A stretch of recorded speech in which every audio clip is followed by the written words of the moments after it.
The internet. Hello, my name is Joshua, and I'm going to be explaining how the internet works. The internet is a worldwide computer network that transmits a variety of data and media across interconnected devices.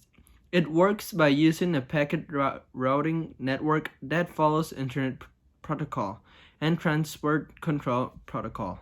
TCP and IP work together to ensure that data transmission across the internet is consistent and reliable, no matter which device you're using or where you're using it. When data is transferred over the internet, it's delivered in messages and packets. Data sent over the internet is called a message. But before messages get sent, they're broken up into tinier parts called packets. These messages and packets travel from one source to the next using Internet Protocol (IP) and Transport Control Protocol (TCP). IP is a system of rules that govern how information is sent from one computer to another computer over an internet connection.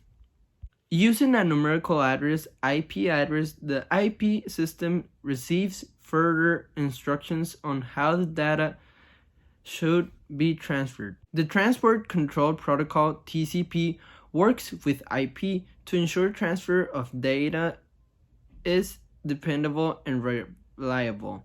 This helps to make sure that no packets are lost, packets are reassembled in proper sequence, and there is no delay negatively affecting the data quality. A brief story of the internet. On October 29 of 1969, an organization called ARPANET, Advanced Research Projects Agency, launched the first iteration of the internet, also known as ARPANET, connecting four major computers at the University of Utah, UCSB, USLA, and Stanford Research Institute. This network of computers was connected. Universities were able to access files and transmit information from one organization to another, as well as internally. As researchers developed the system, they continued to connect computers from other universities, including MIT, Harvard, and Carnegie Mellon. Eventually, ARPANET was renamed Internet. Who used the Internet in this stage? In its earliest days, the Internet was only used by computer experts, scientists, engineers, and librarians who had to learn a complicated system in order to use it. But as the technology improved and consumers adapted, it became an essential tool for people around the globe. How and when the functionality of the Internet changed? In the 1970s was a serious time of transition for the internet. Email was introduced in 1972. Libraries across the country were linked, and above all, information exchange became more seamless thanks to Transport Control Protocol and Internet Protocol (TCP) and IP architecture. The invention of these protocols helped to standardize how information was sent and received over the web, making the delivery more consistent regardless of where or how you're accessing the internet. The internet provides a capability so powerful and general that it can be used for almost any purpose that depends on information, and it's accessible by every individual who connects to one of its constituent networks. It supports human communication via social media, electronic mail, email, chat rooms, news groups, and audio and video transmission, and allows people to work collaboratively at many different locations. It supports access to digital information by many applications, including the World Wide Web. The internet has proved to be a spawning ground for a large and growing number of e-business, including subsidiaries of traditional brick-and-mortar companies that carry out of most of their sales and services over the internet. What began as a largely technical and limited universe of designers and users became one of the most important mediums of the late 20th and early 21st centuries.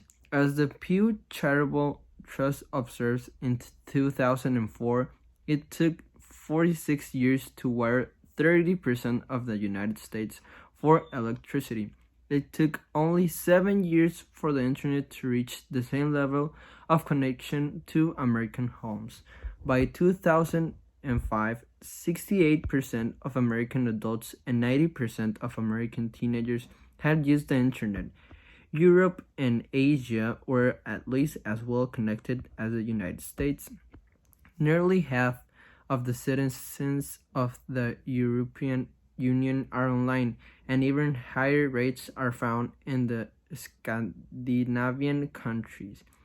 There is a wide variance in nation countries. For example, by 2005, Taiwan, Hong Kong, and Japan had at least half of their population online, whereas India, Pakistan, and Vietnam had less than 10%. South Korea was a world leader in connecting its population to the internet through high-speed broadband connections. Such statistics can chart the internet's growth, but they offer few insights into the changes wrought as users, individuals, groups, corporations, and governments have embedded the technology into everyday life. The internet is now as much a lived experience as a tool for performing particular tasks, offering the possibility of creating an environment or virtual reality in which individuals might work, socially interact with others, and perhaps even live out their lives. Well, this was all. I'm Joshua from the group 11V, and thank you for watching.